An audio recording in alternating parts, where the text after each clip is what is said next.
नमस्कार, आप देख रहे हैं एसपीएन 9 न्यूज और आपके साथ मैं हूं क्रांति सिंह। गुजरात विधानसभा चुनाव से बमुश्किल अभी 3 महीने ही बचे हैं, लेकिन उससे पहले गहमा गहमी तेज हो चुकी है।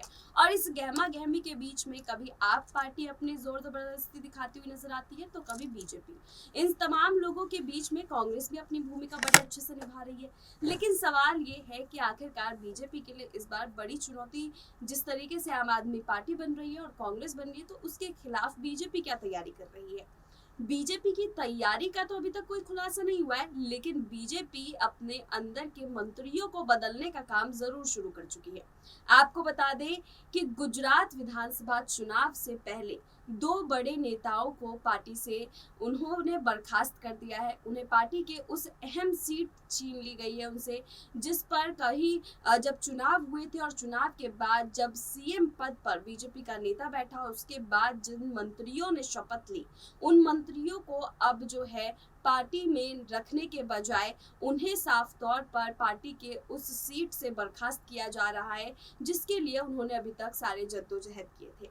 आपको बता दें कि 2 बड़े नेताओं के बर्खास्त होने के बाद से पार्टी के अंदर काफी ज्यादा खलबली मच गई है और सवाल अभी भी सबके जहन में एक ही है कि आखिरकार गुजरात चुनाव को देख करके क्या यहाँ पर पार्टी में बड़े बड़े फेरबदल किए जा रहे हैं, या फिर पार्टी के उन नेताओं के ऊपर कोई बड़ा एलिगेशन लगा है जिसकी वजह से पार्टी नहीं चाहती कि आगे अगर कोई कार्रवाई हो तो उनके नेता पकड़े जाए और उसके बाद उनके ऊपर कार्रवाई हो जाए। इन तमाम मुद्दों को लेकर के बीजेपी अपने फेरबदल में तो जुटी हुई है, लेकिन आम आदमी पार्टी और कांग्रेस के अंदर भी अब खलबली तेज हो गई है। उन्हें भी नहीं समझ में आ रहा है कि आखिरकार पार्टी मंत्रियों में फेरबदल क्यों कर रही है। मंत्रियों का फेरबदल कर वो क्या जताना चाहती है और क्या बचाना चाहती है। खैर, अभी तक तो ये साफ नहीं हो पाया है कि तस्वीर क्या कुछ कह रही है, लेकिन यहाँ पर जब से बीजेपी का फेरबदल शुरू हो चुका है, उससे एक बात तो तय है कि बीजेपी ने अब अपनी कमर कस ली है और तैयारियों में जुट चुकी है कि गुजरात विधानसभा चुनाव में एक बड़ा धमाका किया जाए और एक बार फिर गुजरात में अपनी जीत दर्ज की जाए। लेकिन आपको क्या लगता है, क्या बीजेपी के इस फेरबदल से गुजरात विधानसभा चुनाव जीतना बीजेपी के लिए आसान हो जाएगा, या फिर वो चेहरे जिनके दम पर चुनाव जीता था और अब उन्हें पार्टी में वो स्थान ना देकर के बीजेपी अपने ही पैर पर कुल्हाड़ी मार रही है।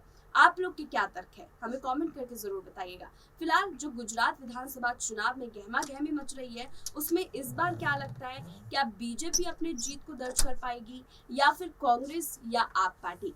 किसके खाते में इस बार गुजरात का परचम जाएगा वो किसी को नहीं पता, लेकिन अभी भी गहमा गहमी बेहद तेज है। आप पार्टी अपनी तरफ से कोशिश कर रही है, कांग्रेस अपनी तरफ से और बीजेपी अपनी तरफ से, लेकिन इस त्रिकोणीय मुकाबले के बीच में जीत किसकी होगी वो तो जनता ही तय करेगी। आप हमें कमेंट सेक्शन में बताइए कि बीजेपी के इस बड़े फेरबदल से आप क्या समझते हैं। फिलहाल हमारे इस रिपोर्ट में बस इतना ही। देश दुनिया की तमाम बड़ी खबरों के लिए देखते रहिए एसपीएन 9 न्यूज।